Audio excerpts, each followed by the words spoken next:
الحمد لله نحمده ونستعينه ونستغفره ونؤمن به ونتوكل عليه ونعوذ بالله من شرور أنفسنا ومن سيئات أعمالنا من يهده الله فلا مضل له ومن يضلله فلا هادي له ونشهد أن لا إله إلا الله وحده لا شريك له ونشهد أن محمدًا عبده ورسوله صلى الله تعالى عليه وعلى آله وأصحابه وبارك وسلم تسليما كثيرا أما بعد فأعوذ بالله من الشيطان الرجيم بسم الله الرحمن الرحيم فمن يرد الله أن يهديه يشرح صدره للإسلام ومن يرد أن يضله يجعل صدره ضيقا حرجا كأنما يصعد في السماء كذلك يجعل الله الرجس على الذين لا يؤمنون وهذا صراط ربك مستقيما قد فصلنا الآيات لقوم يذكرون صدق الله العظيم رب اشرح لي صدري ويسر لي أمري واحلل عقدة من لساني يفقهوا قولي رب زدني علما اللهم صل على سيدنا محمد وعلى آل سيدنا محمد وبارك وسلم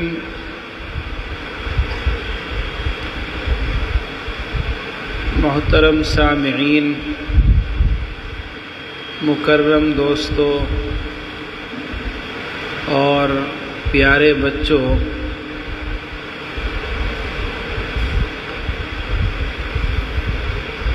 آج آپ حضرات کا یہ پروگرام ایک خانقاہ کی نسبت پر منعقد ہے اور ہمارے محترم جناب حاجی صلاح الدین صاحب زیدہ مجدہ یہاں معتکف ہیں، خانقاہی آدمی ہیں، اور آپ نے ذکر و اذکار کیا ہے، الا اللہ کی ضربیں آپ نے لگائی ہیں،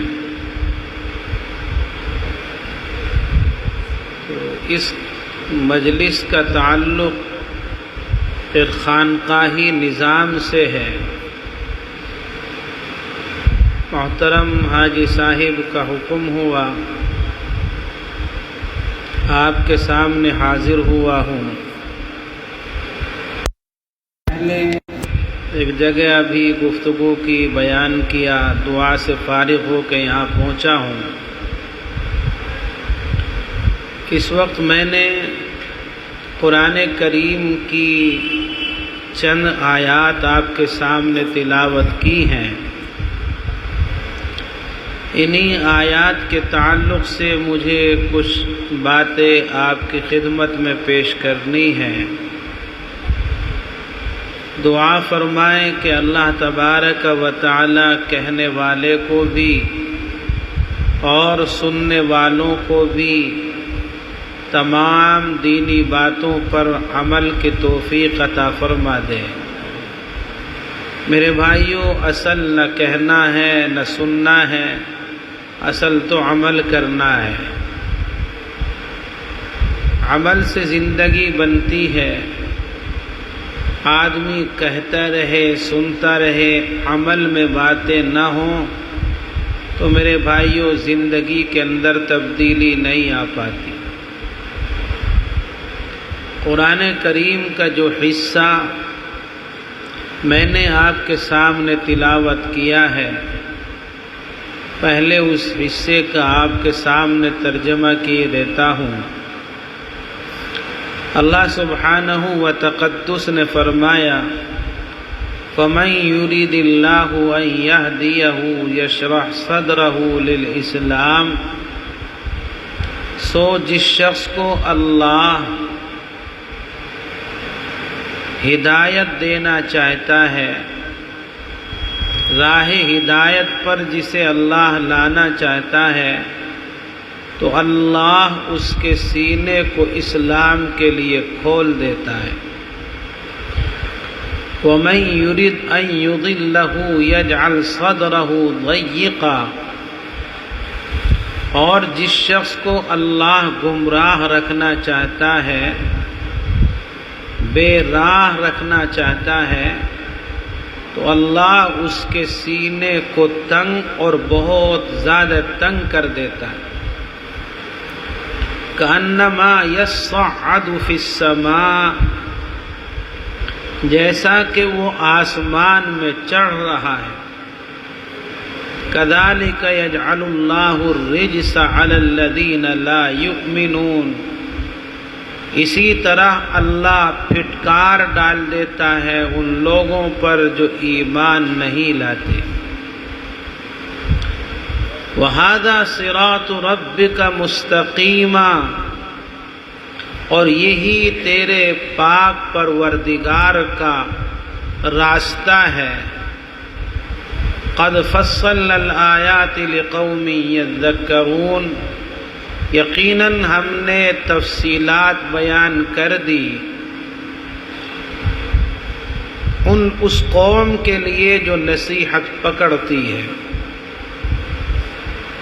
یہ جو قرآن کریم کا حصہ تلاوت میں نے کیا تھا اس کا ترجمہ آپ کے سامنے پیش کیا ہے. اللہ تبارک و تعالی نے اس آیت کے اندر جو ایک خاص مضمون ارشاد فرمایا ہے وہ یہ ہے کہ اللہ جس کے بارے میں چاہتا ہے کہ راہ ہدایت پر آ جائے، سیدھی راہ پر آ جائے، تو اللہ اس کے سینے کو اسلام کے لیے کھول دیتا ہے.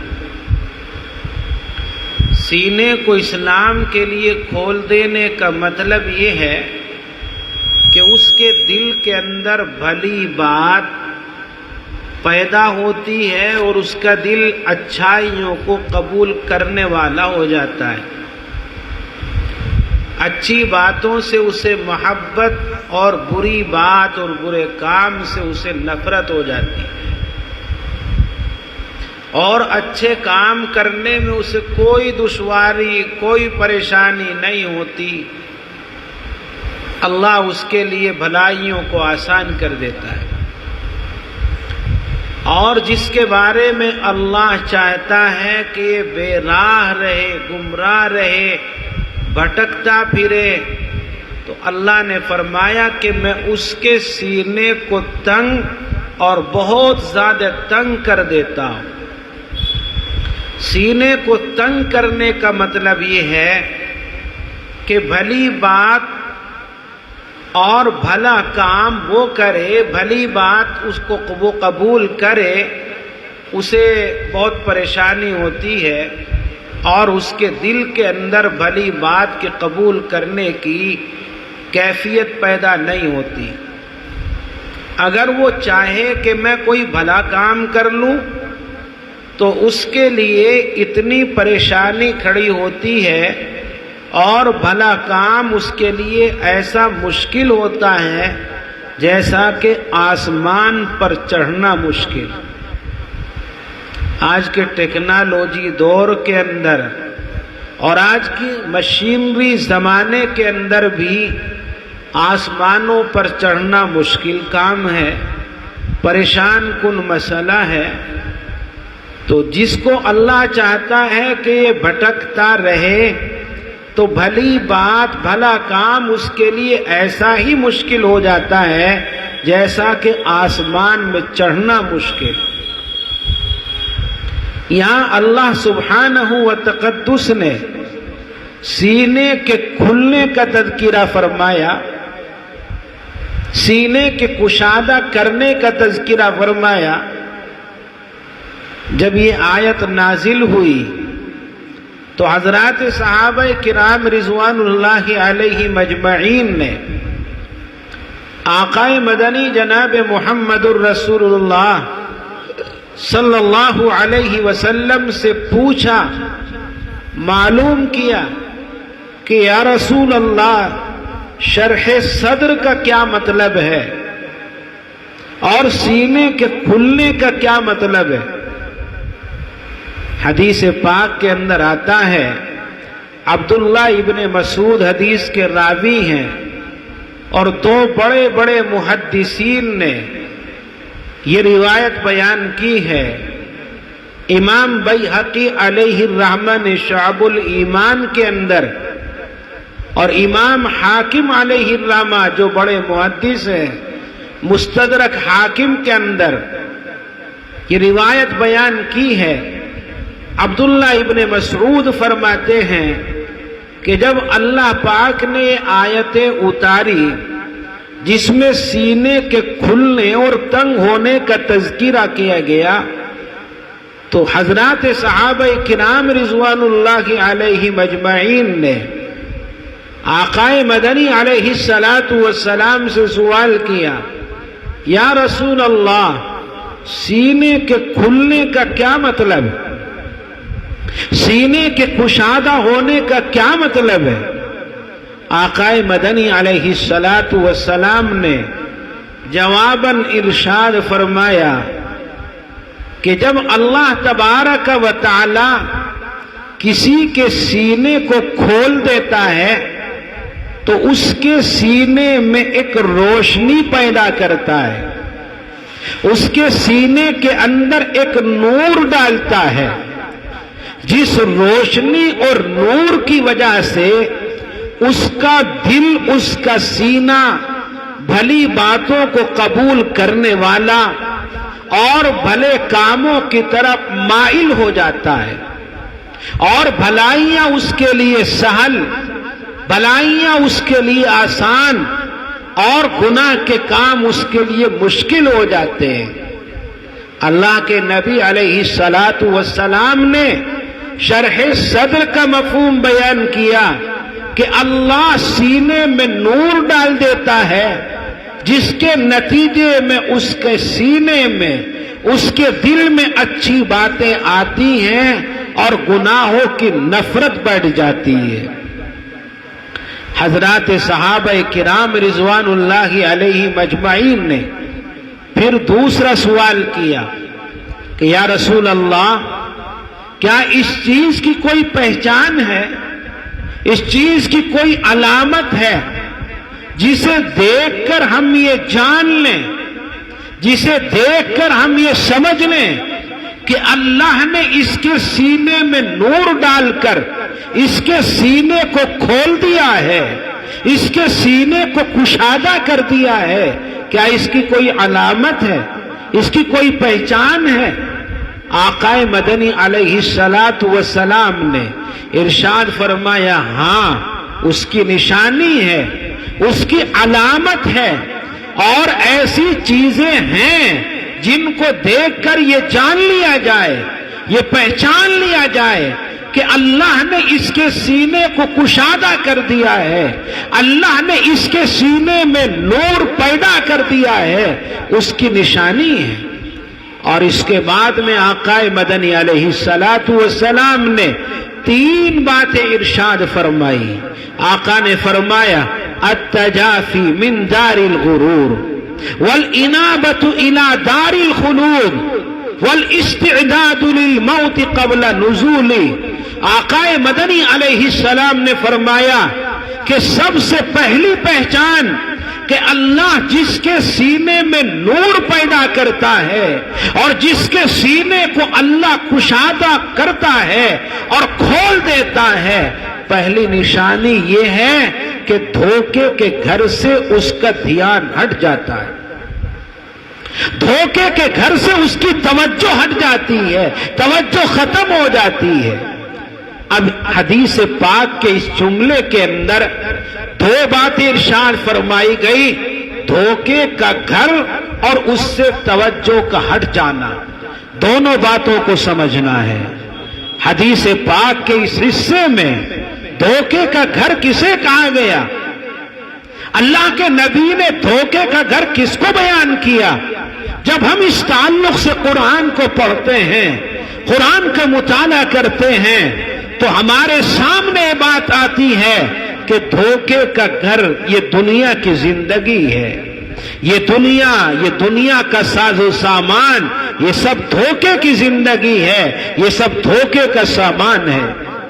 اللہ پاک نے قرآن کے اندر ارشاد فرمایا وَمَا الْحَيَاةُ الدُّنْيَا إِلَّا مَتَاعُ الْغُرُورِ، دنیا کی زندگی یہ دھوکے کے سامان کے علاوہ کچھ نہیں ہے۔ اللہ پاک نے اس دنیا کو، اس کائنات کو، اس دنیا کی زندگی کو کھیل اور تماشا قرار دیا۔ وَمَا هَذِهِ الْحَيَاةُ الدُّنْيَا إِلَّا لَهْوٌ وَلَعِبٌ، کہ یہ دنیاوی زندگی یہ کھیل اور تماشے کے سوا کچھ نہیں ہے۔ میرے بھائیو، آپ جانتے ہیں کہ کھیل اور تماشوں کی وجہ سے بعض جگہوں کو سجایا جاتا ہے اور جنگل کو منگل بنایا جاتا ہے۔ کچھ زمانے پہلے آپ جائیے، دیہاتوں کے اندر، بستیوں کے اندر کھیل تماشے ہوا کرتے تھے، کہیں سائیکل چلانے کا تماشا، کہیں کوئی بندر وغیرہ کے ڈرامے دکھانے کا تماشا، مختلف تماشے ہوا کرتے تھے، اور بعض تماشے کئی دن چلا کرتے تھے، اور ان تماشوں کو دکھانے کے لیے، اس کھیل کود کو دکھانے کے لیے آبادی سے باہر کی کوئی جگہ منتخب کی جاتی تھی، چنی جاتی تھی، اور کھیل تماشے کی وجہ سے اس آبادی سے باہر کی جگہ کو، جنگل کی جگہ کو سنوارا جاتا، سجایا جاتا، وہاں لائٹوں کا انتظام ہوتا، بازار کا انتظام ہوتا، دکانیں لگی ہوتی، اور چمک دمک اور رونق وہاں پر ہوتی تھی۔ مگر کتنے دنوں کے لیے؟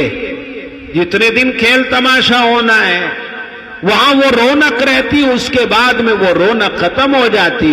وہاں کا شامیانہ، وہاں کا بازار، وہاں کی دکانیں، وہاں کی لائٹیں سب ختم ہو جاتی۔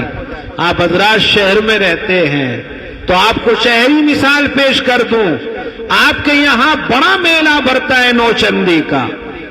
جس جگہ پر نوچندی کا میلہ بھرتا ہے، آپ اس وقت میں وہاں جا کر کے دیکھیے کتنی ویرانگی ہے، کیسا وہاں کا منظر ہے کہ آسانی سے آدمی رات کی تاریکی میں وہاں جانا بھی گوارا نہیں کرے گا، جانے کی ہمت بھی نہیں کرے گا۔ مگر میلے کا جب وقت ہوتا ہے تو وہاں کی چمک دمک، وہاں کی رونق، وہاں کے قمقمے، وہاں کی لائٹیں، وہاں کی بناوٹ، وہاں کی سجاوٹ کھیل تماشوں کے دیکھنے والوں کو اپنی طرف کھینچتی ہے اور مائل کرتی ہے۔ مگر وہاں کی چمک دمک کتنے دنوں کی؟ جب تک میلہ چلے گا، 5 دن آگے 5 دن پیچھے، میلہ ختم، سارا بازار اجڑ جاتا ہے، ساری دکانیں اجڑ جاتی ہیں، ساری لائٹیں غائب ہو جاتی ہیں، ساری چمک دمک ختم ہو جاتی ہے۔ میرے بھائیو، ٹھیک اسی طرح سے یہ دنیا کی زندگی ایک کھیل تماشا ہے۔ جس طرح سے جنگل کے اندر جو بازار لگایا گیا، جو لائٹیں سجائی گئی، جو قمقموں کا انتظام کیا گیا، اور شہری سطح پر جہاں میلہ لگتا ہے، میلے کی وجہ سے جو رونق نظر آتی ہے، جو لائٹیں نظر آتی ہیں، جو چمک دمک نظر آتی ہے، وہ عارضی ہے، باقی رہنے والی چیزیں نہیں ہوتی، انتظام کیا جاتا ہے، ختم ہو جاتا ہے۔ بالکل اسی طرح کے سے یہاں کی ہر چیز عارضی چیز، یہ ساری کائنات عارضی ہے، یہاں کی بلڈنگیں عارضی، یہاں کی رونقیں عارضی، یہاں کی ہر چیز عارضی، زمین عارضی، آسمان عارضی، چاند عارضی، سورج عارضی، انسان عارضی، جمادات عارضی، حیوانات عارضی، ہر چیز عارضی ہے۔ ایک وقت آئے گا کہ ساری کی ساری چیزیں ختم ہو جائے گی، سارا کا سارا نظام ختم ہو جائے گا۔ اور ایک وقت ایسا بھی تھا کہ کسی چیز کا وجود ہی نہیں تھا، نہ زمین تھی، نہ آسمان، نہ چاند، نہ سورج، نہ انسان، نہ حیوان، نہ کوئی چیز نہیں تھی۔ پھر ایک وقت آئے گا کہ ساری چیزیں ختم ہو جائیں گی۔ اور اللہ تبارک و تعالی نے قرآن کے اندر اس کائنات کے نظام کے درہم برہم ہونے کو، اس دنیا کے نظام کے خاتمے کو ایک جگہ نہیں، قرآن میں بہت ساری جگہوں پر اللہ نے بیان فرمایا، مختلف انداز میں بیان فرمایا۔ کہیں اللہ پاک نے فرمایا اذا وقعت الواقعہ لیس لوقعتها کاذبہ خافضۃ رافعہ اذا رجت الارض رجا وبست الجبال بسا فكانت هباء منبثا۔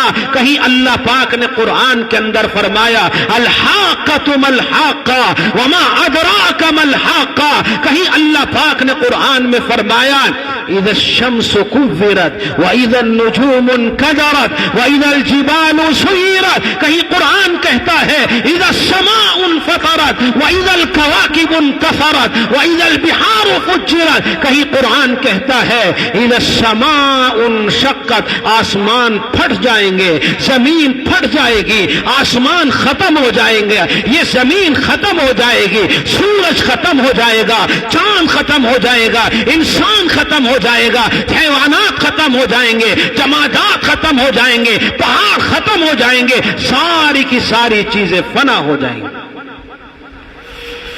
اللہ پاک نے اس دنیا کی زندگی کو دھوکے کا سامان قرار دیا ہے، دھوکے کی چیز قرار دیا ہے، اس دنیا کی زندگی کو کھیل اور تماشا قرار دیا ہے۔ میرے بھائی اور بزرگوں، اگر کوئی انسان اس دھوکے کی زندگی کو اصل سمجھ کر اس سے دل لگا لیتا ہے اور اسی میں الجھ کر اپنی آخرت خراب کر دیتا ہے تو وہ دنیا کا سب سے ناکام اور بڑا بے وقوف انسان ہے۔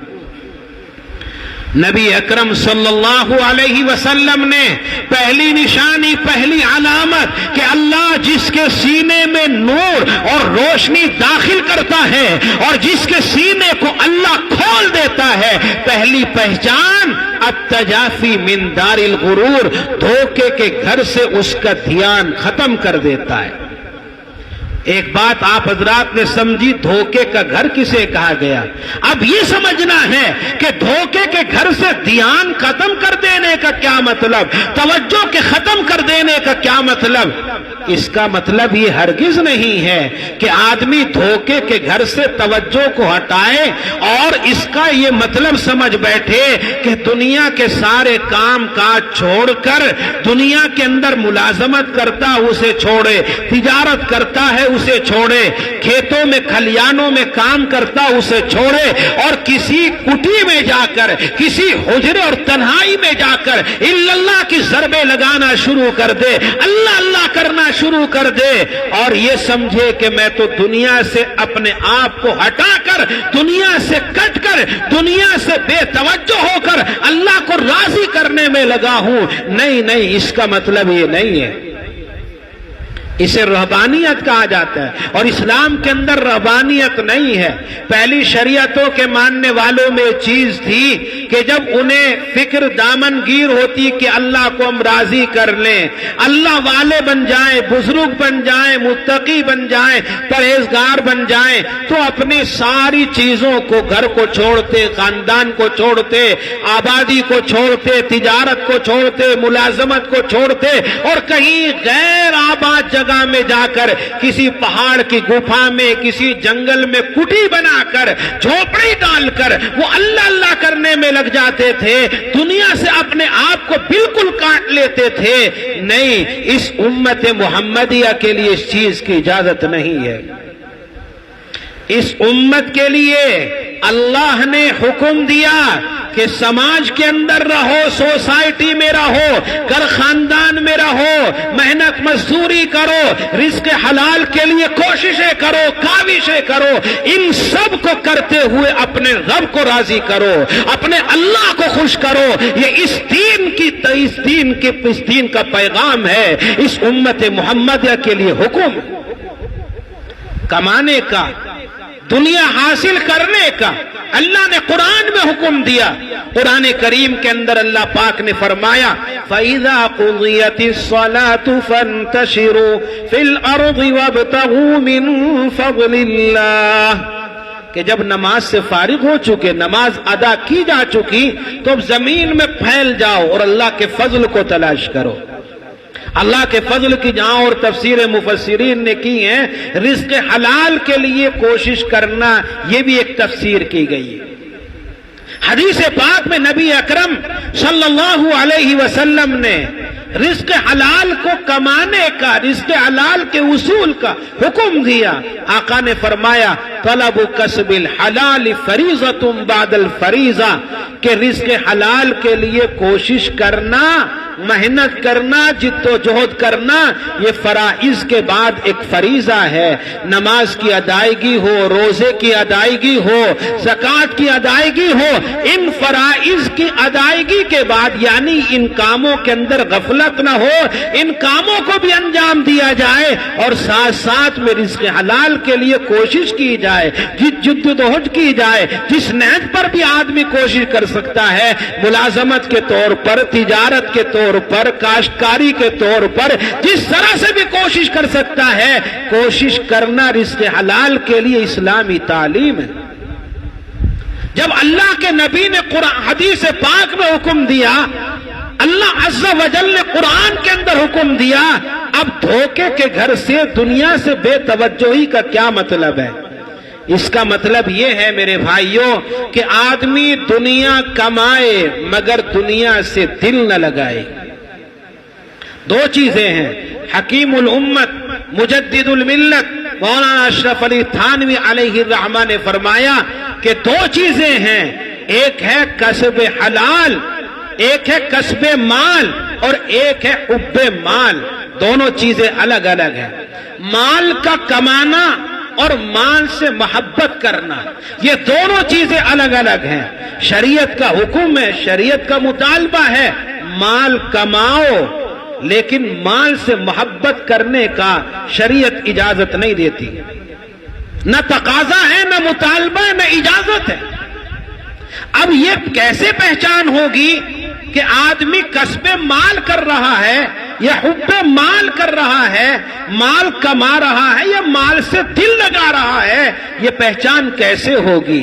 میرے بھائیوں، جہاں اور بہت ساری علامتیں ہیں، بہت ساری پہچان ہیں، کسب مال اور حب مال کے درمیان فرق یہ ہے کہ اگر آدمی مال کمانے میں اس چیز کا لحاظ رکھتا ہے کہ میری کمائی حلال ہے کہ حرام ہے، جائز ہے کہ ناجائز ہے، میرے حلق میں اترنے والا لقمہ غلط ہے یا صحیح ہے، میں جس انداز سے مال کما رہا ہوں یہ انداز حلال طریقے پر ہے یا حرام طریقے پر ہے، اگر اس کے خیال کے ساتھ میں وہ مال کما رہا ہے تو یہ ہے کسب مال، مال کا کمانا۔ اور اگر وہ مال کما رہا ہے، مال اکٹھا کر رہا ہے، نہ حرام کو دیکھتا، نہ حلال کو دیکھتا، نہ جائز کو دیکھتا، نہ ناجائز کو دیکھتا، اس کا مطلب یہ ہے کہ کسب مال نہیں ہے، حب مال ہے۔ مال کا کمانا برا نہیں ہے، مال سے دل لگانا برا ہے، مال سے محبت کرنا برا ہے۔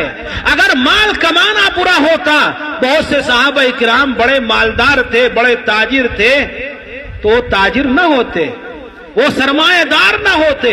عبد الرحمن ابن عوف بڑے مالدار صحابی ہیں، مورخین نے لکھا ہے کہ سونے کی اینٹوں کے مالک تھے، حضرت عبد الرحمن ابن عوف، عثمان غنی آپ کے ڈبل اور دوہرے آپ کے داماد ہیں، ذی النورین آپ کا لقب ہے، بڑے سرمایہ دار تھے۔ حضرات صحابہ کرام مالدار تھے، مال کماتے تھے، ہمارے بہت سے اسلاف، ہمارے بزرگان دین، ہمارے مشائخ بڑے بڑے مالدار۔ آپ حضرات نے اولیاء اللہ میں ایک بڑا نام سنا ہوگا، حضرت جنید بغدادی رحمت اللہ علیہ۔ حضرت جنید بغدادی رحمت اللہ علیہ بڑے اللہ والے ہیں، اپنے وقت کے ولیوں کے سردار و سرتاج ہیں، مگر بہت بڑے تاجر، بڑے مالدار، مال کماتے تھے، مال سے دل نہیں لگاتے تھے۔ کتابوں کے اندر واقعہ لکھا ہے کہ شیخ عبد القادر جیلانی کا واقعہ ہے۔ شیخ عبد القادر جیلانی علیہ الرحمہ بہت بڑے تاجر تھے۔ ایک مرتبہ اپنے مریدین کے درمیان میں بیٹھے ہوئے تھے، آپ کے چاہنے والے، آپ کے متبصرین وہاں بیٹھے ہوئے تھے۔ کسی خبر دینے والے نے آ کر خبر دی کہ حضرت جی، آپ کا سامان تجارت جس پانی کے جہاز سے آ رہا تھا، جس کشتی کے ذریعے آ رہا تھا، وہ پانی کا جہاز سمندر میں غرق ہو گیا ہے، ڈوب گیا ہے، جہاز بھی تباہ ہو گیا اور آپ کا مال بھی تباہ ہو گیا۔ شیخ عبد القادر جیلانی علیہ الرحمہ نے یہ خبر سنی۔ اب آپ اندازہ لگائیں کتنا سارا مال ہوگا کہ جہاز میں لد کر کے آ رہا ہے، ٹوکرے میں لد کر نہیں آ رہا، آپ کی 4-8 فٹی گاڑیوں میں لد کر نہیں آ رہا، پانی کے بڑے بڑے جہاز ہوتے ہیں، بڑے جہاز میں مال لد کر کے آ رہا تھا۔ کتنا سارا مال ہوگا، اور اس کی تباہی کی اور بربادی کی اطلاع شیخ کو دی گئی۔ شیخ عبد القادر جیلانی علیہ الرحمہ نے اس خبر کو سنا، اپنی گردن جھکائی، آنکھیں بند کی، دل کو دیکھا، دل میں جھانک کر کے دیکھا، اور تھوڑے سے توقف کے بعد اپنی گردن اٹھائی اور فرمایا الحمدللہ، تمام تعریفیں اللہ کے لیے۔ الحمدللہ جملہ بول کر خاموش بیٹھ گئے۔ ابھی چند لمحات ہی گزرے تھے کہ کوئی اور شخص یا وہی پہلا والا شخص آ کر کے پھر خبر سناتا کہ حضرت جی، آپ کے مال کے ڈوب جانے کی جو خبر تھی، آپ کے مال کے غرق ہو جانے کی جو خبر تھی، وہ خبر غلط تھی۔ اللہ کے فضل سے آپ کا مال جس جہاز پر لدا ہوا تھا، وہ جہاز تو ساحل اور کنارے پر آ چکا ہے، جہاز بھی صحیح سالم ہے، آپ کا مال بھی صحیح سالم۔ اب مال کے بچنے کی خبر سنائی گئی۔ شیخ عبد القادر جیلانی علیہ الرحمہ نے پھر اپنی گردن نیچے کی، اور نیچے کرنے کے بعد دل کو دیکھا، دل کو ٹٹولا، گردن اوپر کر کے پھر فرمایا الحمدللہ، تمام تعریفیں اللہ کے لیے۔ وہاں جو لوگ بیٹھے تھے، حضرت سے سوال کیا کہ حضرت بات سمجھ میں نہیں آئی، مال ڈوبنے کی خبر دی گئی تو بھی الحمدللہ، مال بچنے کی خبر دی گئی تو بھی الحمدللہ، دونوں موقعوں پر آپ نے الحمدللہ یہ جملہ استعمال کیا، اس کی وجہ کیا ہے؟ حالانکہ اسلامی طریقہ تو یہ ہے، شریعت کی تعلیم تو یہ ہے کہ جب کوئی خبر غم میں مبتلا کرنے والی سامنے آئے، پریشان کن خبر کی اطلاع ملے، اور جس سے دل پریشان ہو، آدمی کو تکلیف ہو، ایسی خبر سننے میں آئے تو اسے کہنا چاہیے انا للہ و انا الیہ راجعون۔ اللہ پاک نے قرآن کے اندر اسی کی تعلیم دی۔ اللہ نے فرمایا الذین اذا اصابتهم مصیبہ، صبر کرنے والے کون لوگ ہیں؟ ان کی صفت بیان کی گئی، جب انہیں کوئی مصیبت پہنچتی ہے، کوئی پریشانی ان کو لاحق ہوتی ہے، تو کیا کہتے ہیں؟ قالوا انا للہ و انا الیہ راجعون۔ وہ کہتے ہیں ہم تو اللہ ہی کی ملکیت میں ہیں اور اللہ ہی کی طرف لوٹ کر کے جانے والے ہیں۔ یعنی غم اور تکلیف کی خبر سن کر شریعت نے ہمیں حکم دیا کہ انا للہ و انا الیہ راجعون پڑھا کریں۔ یہ صرف مردوں کے پڑھنے کی دعا نہیں ہے کہ جو مردہ ہوگا، کوئی مر جائے، کسی کے انتقال پر یہ دعا پڑھی جائے۔ بعض لوگ اس دعا کو کسی کے مرنے ہی کے لیے خاص سمجھتے ہیں۔ کہ مرنے والے کے لیے دعا پڑھی جائے، اگر کسی بیمار کے لیے دعا پڑھ دی جائے انا للہ، تو بہت سے لوگ کہتے ہیں جناب لو جی زندے کو مار دیا انہوں نے، تو زندے کو مار دیا۔ اور اس تعلق سے بڑا دلچسپ واقعہ میری زندگی کے اندر پیش آیا۔ ہمارے والد محترم حضرت قاری محمد حنیف صاحب نور اللہ مرقدہ، جو حضرت مفتی فاروق صاحب رحمت اللہ علیہ کے خصوصی مربی تھے، اور حضرت مفتی فاروق صاحب علیہ الرحمہ کے حالات پر جو کتاب لکھی گئی ہے حیات فاروق اور مسافران بہشت، دونوں کتابوں کے اندر والد رحمت اللہ علیہ کا خصوصی تذکرہ کیا گیا ہے، خصوصی تذکرہ ان کے بارے میں کیا گیا ہے۔ ایک جگہ پر امامت فرمایا کرتے تھے، میں بھی چھوٹا تھا، والد صاحب رحمت اللہ علیہ کے ساتھ میں ہوا کرتا تھا۔ والد صاحب رحمت اللہ علیہ جس مسجد میں امامت فرمایا کرتے تھے تو اکثر و بیشتر اپنے مقتدیوں کی خبر گیری ضرور رکھا کرتے تھے، اور بعض جگہوں کے بارے میں تو یہ اطلاعات ہیں کہ باضابطہ والد صاحب رحمت اللہ علیہ نے محلے میں کتنے مرد جوان ہیں، کتنے بوڑھے ہیں، باضابطہ ایک رجسٹر بنایا تھا، اور اس رجسٹر کے اندر باضابطہ ہر نماز میں حاضری ہوا کرتی تھی۔ جیسے مدرسے کے بچوں کی حاضری ہوا کرتی ہے، محلے میں کتنے پڑھنے والے نمازی ہیں، کتنے جوان، کتنے بوڑھے جن پر نماز فرض ہے، ہر کی حاضری لگایا کرتے تھے باضابطہ رجسٹر کے اندر۔ بعض علاقوں کے اندر والد صاحب رحمت اللہ علیہ نے یہ انداز بھی اختیار کیا تھا۔ تو والد صاحب رحمت اللہ علیہ نمازیوں کی خبر گیری رکھا کرتے تھے۔ ایک نمازی کے بارے میں معلوم ہوا کہ وہ کئی روز سے مسجد سے غائب ہے، مسجد میں نہیں آ رہا ہے، تو اس کے کسی پڑوسی سے معلوم کیا، رشتہ دار سے معلوم کیا، بھائی فلانا مسجد میں نہیں آ رہا ہے، کیا وجہ ہے؟ اس نے بتلایا کہ قاری صاحب ان کی طبیعت بہت زیادہ خراب ہے، اور طبیعت کی خرابی کی وجہ سے وہ مسجد میں نہیں آ رہے ہیں۔ والد صاحب رحمت اللہ علیہ نے خبر سن کر انا للہ و انا الیہ راجعون یہ جملہ بولا۔ اب جو بیماری کی وجہ سے مسجد میں نہیں آ رہا تو وہ تو آ ہی نہیں رہا تھا، جو بیمار نہیں تھا، صحیح سالم تھا، جس سے خبر گیری کی تھی، خبر لی تھی، وہ بھی مسجد سے غائب ہو گیا۔ والد صاحب رحمت اللہ علیہ نے معلوم کرایا بھائی وہ تو ٹھیک ٹھاک تھا، وہ مسجد میں کیوں نہیں آ رہا؟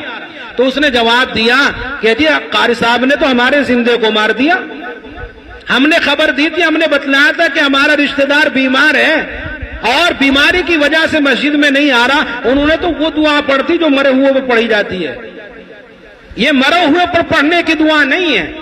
مشہور مفسر علامہ جلال الدین سیوطی علیہ الرحمہ ایک حدیث بیان کرتے جلالین شریف کے اندر اس آیت کے ذیل میں کہ نبی اکرم صلی اللہ علیہ وسلم تشریف فرما تھے، آپ کے سامنے چراغ جل رہا تھا اور وہ چراغ گل ہو گیا، وہ چراغ بجھ گیا، تو اللہ کے نبی علیہ الصلوۃ والسلام نے یہ جملہ بولا انا للہ و انا الیہ راجعون۔ حضرت عائشہ کو تعجب، یا رسول اللہ چراغ جل رہا تھا بجھ گیا، آپ اس پر یہ جملہ بول رہے ہیں، آپ اس پر انا للہ پڑھ رہے ہیں۔ حضرت نبی اکرم صلی اللہ علیہ وسلم نے ارشاد فرمایا کہ ہر ایسی چیز جس سے دل کو تکلیف پہنچے وہ مصیبت ہے، اور مصیبت کے وقت میں جملہ پڑھا جاتا ہے۔ آپ حضرات کے سامنے لائٹ جلی ہوئی ہے، اچانک سے اگر لائٹ گل ہو جائے، لائٹ بند ہو جائے اور اندھیرا ہو جائے تو دل کو تکلیف پہنچے گی نہیں پہنچے گی؟ اس لیے ایسے موقع پر بھی انا للہ و انا الیہ راجعون جملہ بولنا چاہیے۔ تو ہر پریشان کرنے والی خبر کو سن کر شریعت نے ہمیں ایک جملہ سکھایا انا للہ و انا الیہ راجعون۔ شیخ عبد القادر جیلانی کے مریدوں نے پوچھا کہ حضرت جی جب آپ کے مال کی غرق ہونے کی خبر سنائی گئی تو آپ کو الحمدللہ نہیں کہنا چاہیے تھا؟ الحمدللہ تو خوشی کے موقع پر جملہ کہا جاتا ہے، آپ نے اس وقت میں الحمدللہ کیوں کہا؟ اور خوشی کی خبر سنائی گئی تب بھی الحمدللہ کہا، آخر اس کی وجہ کیا ہے؟ میرے بھائیوں دھیان کے ساتھ شیخ کا جواب سنیے۔ شیخ عبد القادر جیلانی علیہ الرحمہ ارشاد فرماتے، لوگوں میری پہلی والی الحمدللہ، میری دوسری والی الحمدللہ، ان دونوں الحمدللہ کا کوئی تعلق میرے مال سے نہیں ہے۔ پہلے میں نے الحمدللہ جملہ بولا، میرے مال کے ڈوبنے سے اس کا تعلق نہیں، دوسری مرتبہ الحمدللہ کہا، مال کے بچنے سے اس کا کوئی تعلق نہیں۔ لوگوں نے کہا پھر حضرت جملہ بولا کیوں آپ نے، الحمدللہ یہ لفظ بولا کیوں آپ نے؟ حضرت شیخ عبد القادر جیلانی علیہ الرحمہ نے فرمایا کہ بات دراصل یہ ہے کہ جب مال کے غرق ہونے کی، مال کے تباہ ہونے کی مجھے خبر دی گئی تو میں نے اپنے دل کے اندر جھانک کر کے دیکھا کہ اس خبر کو سن کر کے میرا دل کہیں غم میں تو مبتلا نہیں ہوا، میرا دل مغموم اور ملول تو نہیں ہوا، اور اگر یہ دل مغموم اور ملول ہوا ہوگا تو اس کا مطلب یہ کہ مال کی محبت دل میں تھی تبھی تو اسے ملال ہوا۔ میں نے اپنے دل کو جھانک کر کے دیکھا تو میں نے اپنے دل کو مطمئن پایا، اپنی حالت پر پایا۔ دل کو مطمئن پانے پر میں نے اللہ کا شکریہ ادا کیا اور الحمدللہ کہا۔ جب مجھے مال کے بچ جانے کی خبر دی گئی تو میں نے پھر دل کو ٹٹولا، دل کے اندر جھانک کر کے دیکھا کہ کہیں اس خبر کو سن کر خوشی کی وجہ سے دل لوٹ پوٹ تو نہیں ہو رہا ہے، دل میں اچھل کود تو نہیں ہو رہی ہے، دل خوشی سے ایسا تو نہیں کہ پھولا نہ سما رہا ہو۔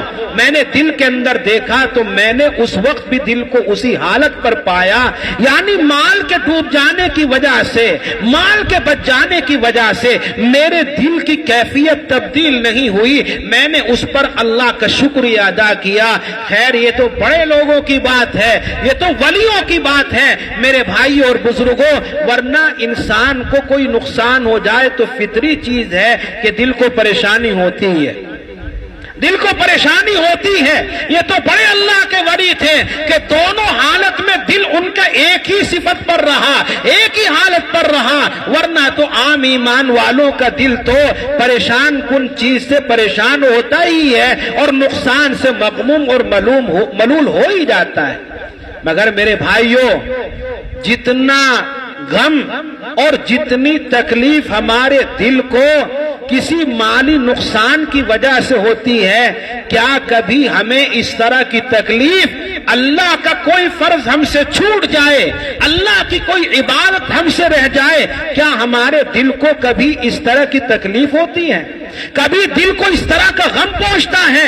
ہم دھڑانے سے نمازیں چھوڑتے ہیں، روزے چھوڑتے ہیں، زکوٰۃ ادا نہیں کرتے، خیر خیرات نہیں کرتے، کرنے والے کام نہیں کرتے، کبھی ہمارا دل نہیں ملول ہوتا، دل مغموم نہیں ہوتا، اور دنیا کا ذرا سا نقصان ہو جائے، دکاندار کو دکان میں گھاٹا ہو جائے، تاجر کو تجارت میں گھاٹا ہو جائے، کاشتکار کو کھیتوں میں کھلیانوں میں نقصان کا سامنا کرنا پڑ جائے تو اس کی نیند بھی اڑ جاتی ہے اور بھوک بھی ختم ہو جاتی ہے۔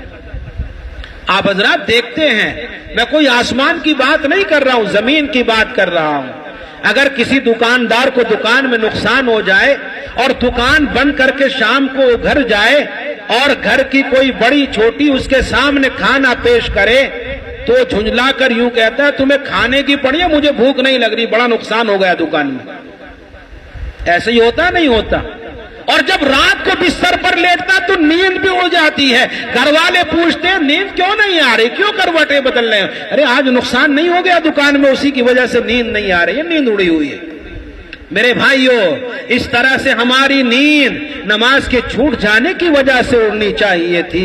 اللہ کا فریضہ ہم سے رہ جاتا تو ہمیں اسی طرح کی تکلیف ہونی چاہیے تھی، بلکہ اس سے کہیں زیادہ ہمیں تکلیف ہونی چاہیے تھی۔ اللہ کے نبی علیہ الصلوۃ والسلام نے ایک حدیث کے اندر بڑا عجیب جملہ ارشاد فرمایا کہ جس آدمی کی نماز عصر فوت ہو گئی، نماز عصر جس کی چھوٹ گئی، فَكَأَنَّمَا وُتِرَ أَهْلُهُ وَمَالُهُ، گویا کہ اس کا اہل، اس کا خاندان سب تباہ ہو گیا، برباد ہو گیا۔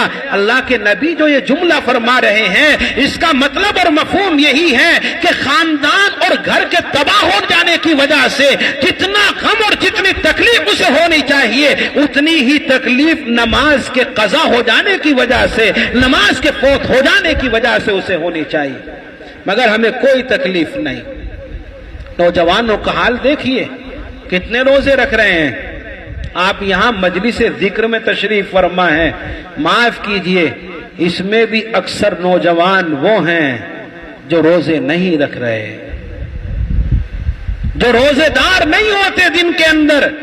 اور آج تو بڑا عجیب حال ہو چلا ہے، کسی بھی مسلم بستی میں جائیے، کسی بھی مسلم محلے میں جائیے، بے غیرتی اور بے شرمی کا حال یہ ہے کہ رمضان کے موسم میں، رمضان کے وقت میں، روزے کے وقت میں اپنا منہ رچائے ہوئے پھر رہے ہیں اور منہ میں سلپا لگا کر دھواں نکالتے پھر رہے، پتہ ہی نہیں چلتا کہ مسلم آبادی ہے، مسلم محلہ ہے۔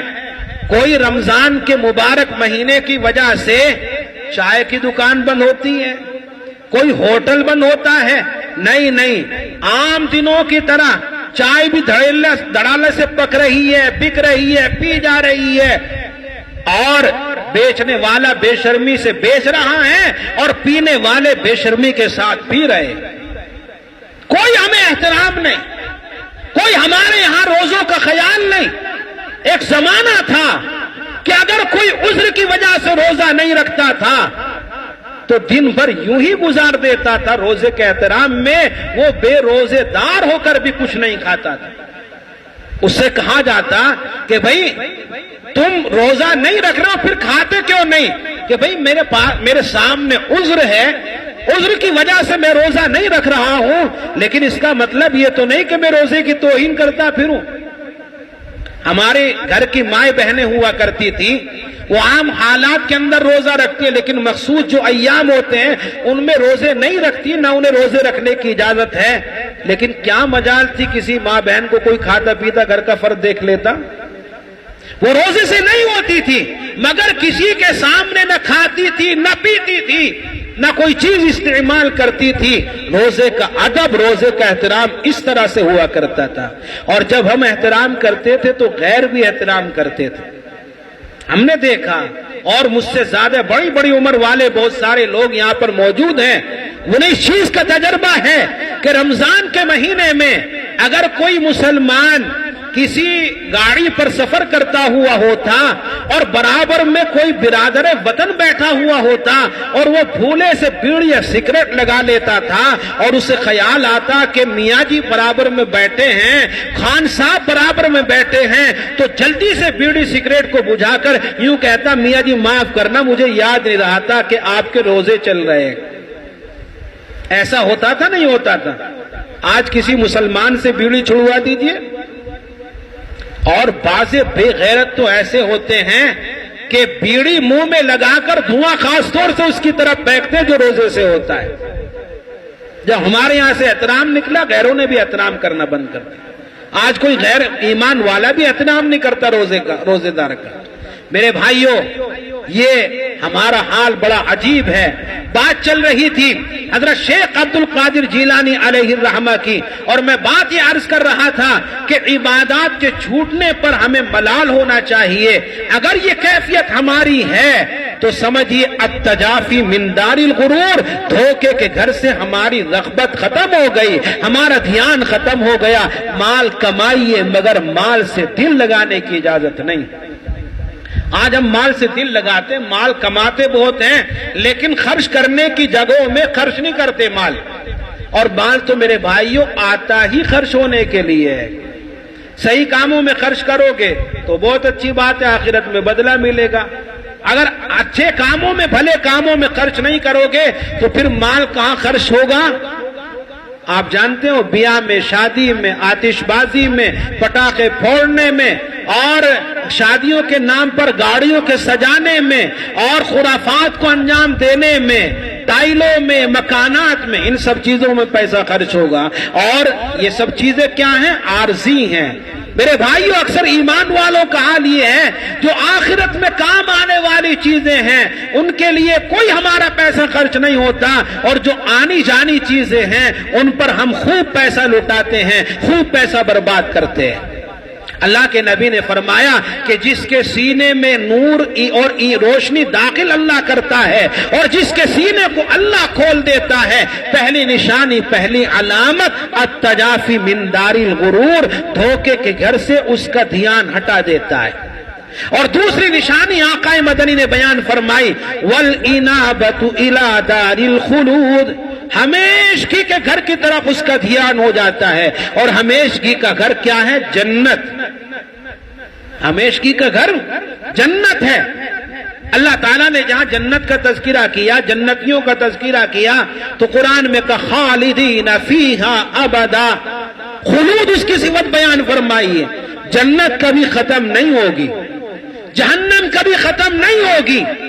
آخرت کی طرف اس کا دھیان ہو جاتا ہے، ہمیشگی کے گھر کی طرف اس کی توجہ ہو جاتی ہے. وہ دنیا میں جیتا ہے دنیا کے لیے نہیں، آخرت کے لیے. وہ دنیا میں مرتا ہے دنیا کے لیے نہیں، آخرت کے لیے. والانابۃ الی دار الخلود، اس کا دھیان، اس کی توجہ ہمیشگی کے گھر کی طرف ہو جاتی ہے. دوسری پہچان، دوسری علامت اللہ کے نبی نے بیان فرمائی. اور تیسری علامت آقا مدنی بیان فرماتے ہیں والاستعداد للموت قبل نزوله، مرنے سے پہلے وہ مرنے کی تیاری میں لگ جاتا ہے. یہ تیسری نشانی بیان فرمائی. مرنے سے پہلے مرنے کے لیے تیار ہو جانا. اس کا مطلب کیا ہے؟ اس کا مطلب یہ نہیں ہے کہ آدمی بڑی سی بلڈنگ پر یا کسی ٹنکی پر چڑھ جائے اور چڑھ کر کے یوں کہے میں مرنے کے لیے بالکل تیار ہوں، نیچے گروں گا اور مر جاؤں گا. کسی ٹریفک پر جا کر کے کھڑا ہو جائے کہ میں مرنے کے لیے تیار ہوں، کوئی روڈ پر گاڑی آئے گی، ایکسیڈنٹ ہوگا اور میں مر جاؤں گا. نہیں، مرنے کے لیے تیار ہونے کا مطلب یہ ہرگز نہیں ہے. بلکہ مرنے کے لیے، مرنے سے پہلے تیاری کرنے کا مطلب یہ ہے کہ مرنے کے بعد والی جو زندگی ہے وہ اچھی ہو جائے، وہ سنور جائے، وہ کامیاب ہو جائے. اس کی تیاری اسی دنیا کے اندر کرے، اسی زندگی کے اندر کرے. مرنے سے پہلے مرنے کی تیاری کرنے کا مطلب یہ ہے. اور میرے بھائیو یاد رکھو، اللہ کے نبی علیہ السلام نے اس انسان کو عقل مند بیان فرمایا ہے. الکیس من دان نفسہ وعمل لما بعد الموت. عقل مند انسان وہ ہے جو اپنے حقیقت کو پہچان لے، اپنے نفس کو جان لے، اور مرنے کے بعد والی جو زندگی ہے اس کے لیے اچھائیاں کر لے، نمازیں پڑھے، روزے رکھے، صدقہ و خیرات کرے، حج ادا کرے اور اچھے اور بھلائیوں کے کام کرے. وَعَمِلَ لِمَا بَعْدَ الْمَوْتِ. اور نادان انسان کون ہے؟ جو کرتا تو کچھ نہیں ہے اور امیدیں اللہ سے بڑی بڑی باندھے ہوئے. کرنا دھرنا کچھ نہیں ہے، آخرت کی تیاری کچھ نہیں ہے، اور امید لگائے ہوئے ہیں ایشا اللہ محل دے گا، بڑی سی بلڈنگ دے گا، بڑی سی جنت دے گا. امیدیں بڑی بڑی باندھے ہوئے. وہ انسان نادان ہے. میرے بھائیوں، مرنے سے پہلے مرنے کی تیاری کرنے والا عقل مند ہے، اور تیاری نہ کرنے والا بے وقوف ہے. ہمارے سلسلہ اولیاء اللہ میں ایک نام آپ نے بڑی کثرت کے ساتھ سنا ہوگا، شاہ بہلول رحمت اللہ علیہ.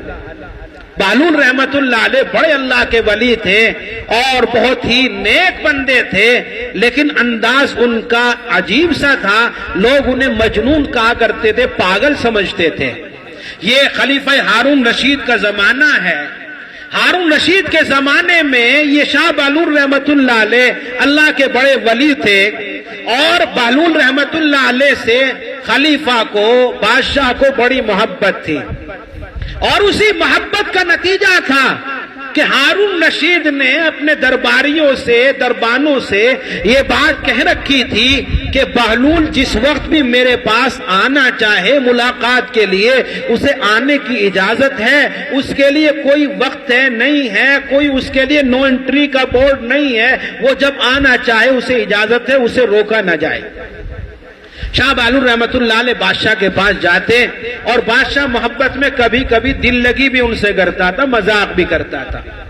ہارون رشید رحمت اللہ علیہ کے پاس میں ایک مرتبہ یہ اللہ والے پہنچے تو مذاق میں ایک خاص کام خلیفہ نے ان کے ساتھ میں کیا. وہ خاص کام کیا تھا؟ شاہ بہلول رحمت اللہ علیہ جب خیر خیریت لے کر کے جانے لگے تو ہارون رشید کے پاس میں ایک چھڑی رکھی ہوئی تھی، ایک ڈنڈا رکھا ہوا تھا. اس چھڑی کو اٹھایا اور مذاق کرتے ہوئے بہلول کے ہاتھ میں اس کو تھمایا اور یوں کہا کہ بہلول اس چھڑی کو اپنے ساتھ میں لے کر کے چلے جاؤ، تم ادھر ادھر گھومتے رہتے ہو، جنگلوں میں بھی جاتے ہو، آبادیوں میں بھی جاتے ہو، شہروں میں بھی گھومتے ہو، اگر تم سے بڑا پاگل کوئی ملے تو یہ چھڑی اس کو دے دینا۔ یہ مذاق میں چھڑی اٹھائی اور بہلول کے ہاتھ میں دے دی، اور یہ کہا کہ تم سے بڑا کوئی احمق اور پاگل دیوانہ مجنون ملے تو اس کے حوالے یہ چھڑی کر دینا۔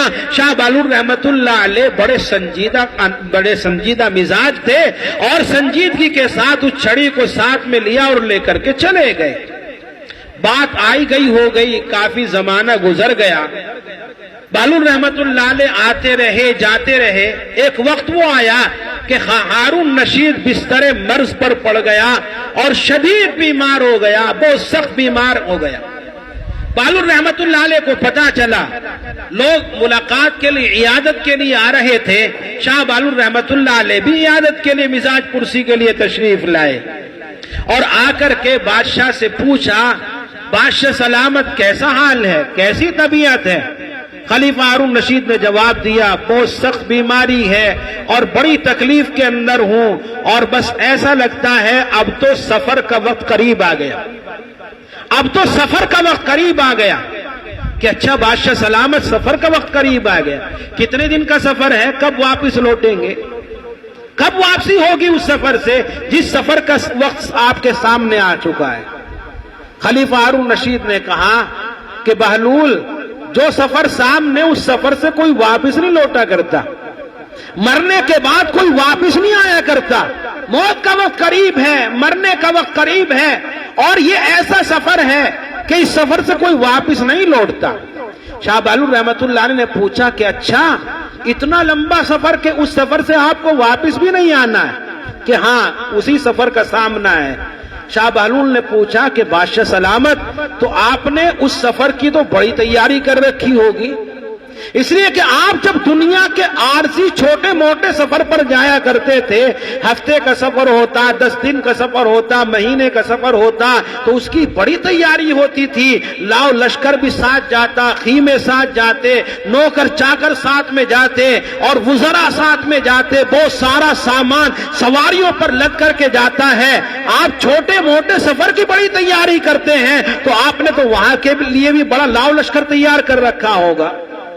شاہ بہلول نے جملہ بولا تو ہارون رشید کو طیش آ گیا، غصہ آ گیا، اور ہارون رشید نے کہا کہ بہلول، تجھے لوگ پاگل سمجھتے ہیں، تو تو پاگلوں سے بھی بڑا پاگل ہے، تو تو پاگلوں سے بھی بڑا پاگل ہے۔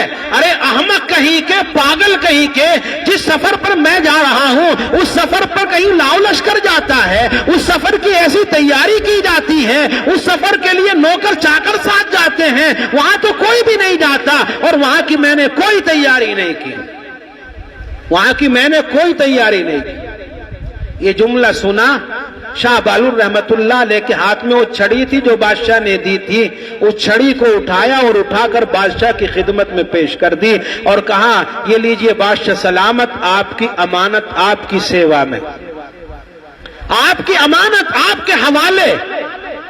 بادشاہ کوئی پاگل تھوڑا ہی تھا، بادشاہ جانتا تھا یہ تو چھڑی میری دی ہوئی ہے، اور میں نے یہ بھی کہا تھا اس سے کہ تجھ سے بڑا پاگل اگر کوئی ملے تو چھڑی اسے دے دینا۔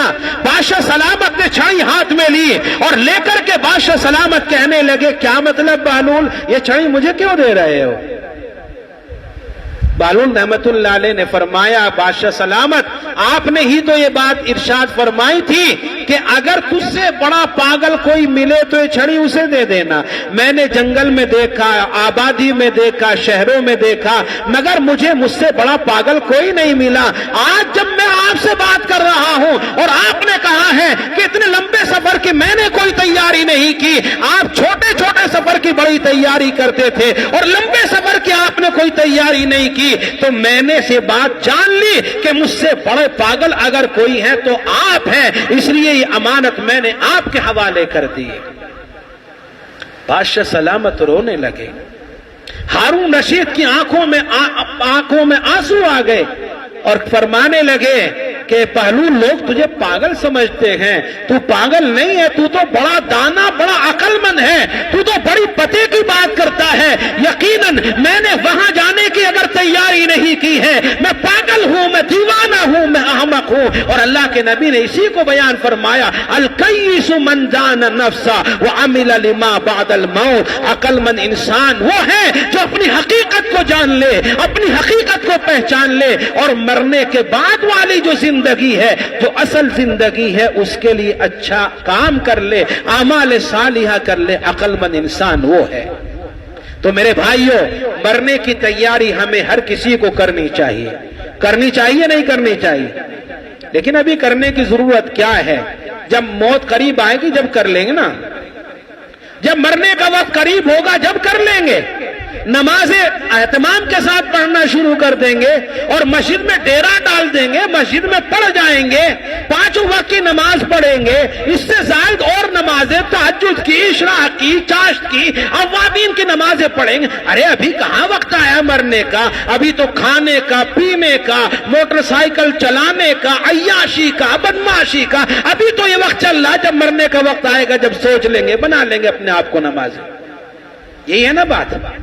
نوجوان تو یہی سوچتے ہیں ابھی تو کھانے کودنے کا وقت ہے، کھیلنے کودنے کا وقت ہے، ابھی کہاں اس طرح کا وقت ہے کہ ابھی اپنے آپ کو نمازی بنا کے ماتھے میں نشان ڈال لیں، روزوں کا اہتمام شروع کر دیں، ابھی کہاں اس کی ضرورت ہے؟ میرے بھائیو یاد رکھو، کیا کسی انسان کو مرنے کے وقت کا پتہ ہے؟ کوئی جانتا ہے مجھے کب مرنا ہے، کہاں مرنا ہے؟ ان اللہ عنده علم الساعة وينزل الغيث ويعلم ما في الارحام وما تدري نفس ماذا تكسب غدا وما تدري نفس بأي ارض تموت۔ 5 چیزیں ایسی ہیں دنیا کی کوئی طاقت نہیں جانتی، کہاں مرے گا، کب مرے گا۔ 2 چیزیں یہ بھی ہیں، کب مرے گا، کہاں مرے گا، کسی کو نہیں پتا۔ اور میرے بھائیوں، آج سے 10-20 سال پہلے اندازہ ہوتا تھا کہ اس کا مرنے کا وقت قریب آ گیا، آج تو وہ اندازہ بھی ختم ہو گیا۔ پہلے 10-20 سال پہلے کیا سمجھتے تھے کہ آدمی بوڑھا ہو جائے، بوڑھا ہو کر کے بیمار ہو تب اس کو مرتا ہے، انتقال کرتا ہے۔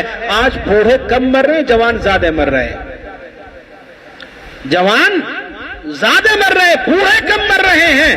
آپ دیکھیے اپنے سماج میں اٹیک، ہارٹ فیل اکثر نوجوانوں کا ہو رہا ہے، ایکسیڈنٹ، حادثات اکثر جوانوں کے ہو رہے ہیں۔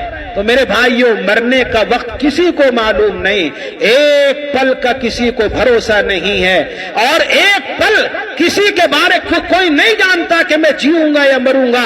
اس لیے ہر آدمی کو ابھی سے اور آج ہی سے مرنے کے بعد والی زندگی کے لیے تیاری کرنی چاہیے۔ کریں گے نہیں انشاءاللہ؟ روزہ کون کون چھوڑے گا کل سے؟ بتاؤ ہاتھ اٹھا کے۔ یہ روزہ چھوڑیں گے، آپ بھی روزہ چھوڑیں گے کل سے؟ اچھا، روزہ کون کون رکھے گا؟ ہاتھ اٹھا کے بتاؤ۔ سب روزہ رکھیں گے؟ دیکھو کچھ ہاتھ نہیں اٹھ رہے ہیں۔ میرے بھائیوں، بڑا دکھ ہوتا ہے، بڑی تکلیف ہوتی ہے، اور بے روزے داروں کے لیے شریعت میں ضابطہ بڑا سخت ہے، قانون بڑا سخت ہے، اور اگر اسلامی نظام قائم ہو جائے تو سب بے روزے داروں کی کھٹیا کھڑی ہو جائے گی۔ اور اللہ کی قسم مجھے تو بہت غصہ آتا ہے جب میں روزے کی حالت میں کسی کو بے روزے دار دیکھتا ہوں۔ کبھی تو جو اپنے قریبی لوگ ہوتے ہیں میں انہیں تھپڑ بھی رسید کر دیتا ہوں، پٹائی بھی کر دیتا ہوں بہت۔ اور عجیب بات یہ، روزہ چھوڑنے والے اکثر وہ لوگ ہیں جو بالکل ہٹے کٹے ہیں۔ اگر 5 دن کے لیے بھی اسے بالکل کسی بند کوٹھی میں بند کر دیا جائے نا، نہ کھانے کو دیا جائے نہ پینے کو دیا، بالکل نہیں مرنے کا، اور روزہ رکھنے میں اسے موت آوے، روزہ رکھنے میں اسے موت آتی ہے، اور 5 دن تک نہیں مرنے کا۔ یاد رکھو میرے بھائیوں، جس جسم کو بنانے کے لیے تم روزے چھوڑ رہے ہو، یہ جسم مٹی بننے والا ہے، یہ کیڑے مکوڑوں کی غذا بننے والا ہے۔ آپ اس جسم کا خیال کر رہے ہو، اللہ کے حکم کو چھوڑ رہے ہو۔ اس لیے اللہ کے واسطے اپنے آپ کو روزے دار بنا کر کے رکھو، روزوں کا اہتمام کرو۔ اور یہ رمضان کا مبارک مہینہ چل رہا ہے، جو لوگ عذر کی وجہ سے روزے نہیں رکھ سکتے وہ بھی روزے کا احترام کریں، اور محلے والوں کو، بازار والوں کو، سبوں کو روزوں کا احترام کرنا چاہیے۔ اور رمضان کے مہینے میں اپنے ہوٹل کو، اپنی چائے کی دکانوں کو، اپنے پان کے کھوکوں کو بند رکھنا چاہیے تاکہ پتہ چلے کہ ہاں مسلمانوں کا رمضان چل رہا ہے، روزے کا وقت چل رہا ہے، اور روزے کے احترام میں دکان، یہ ہوٹل، یہ چائے کی دکانیں بند ہیں، پتہ چلنا چاہیے۔ آج تو پتہ ہی نہیں چلتا۔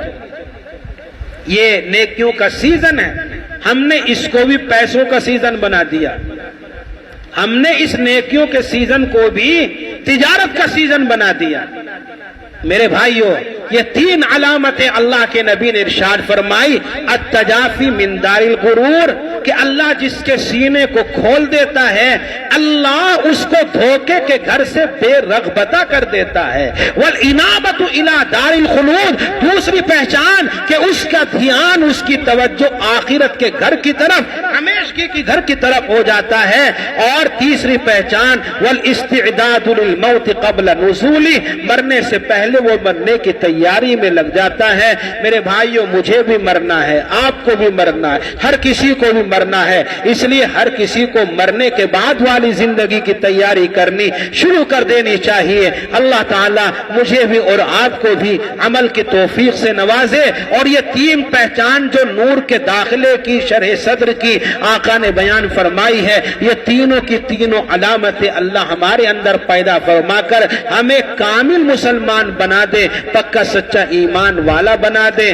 اللہ کہنے سے زیادہ، سننے سے زیادہ عمل کی دولت سے مالا مال فرما دے۔ وآخر دعوانا ان الحمدللہ رب العالمین۔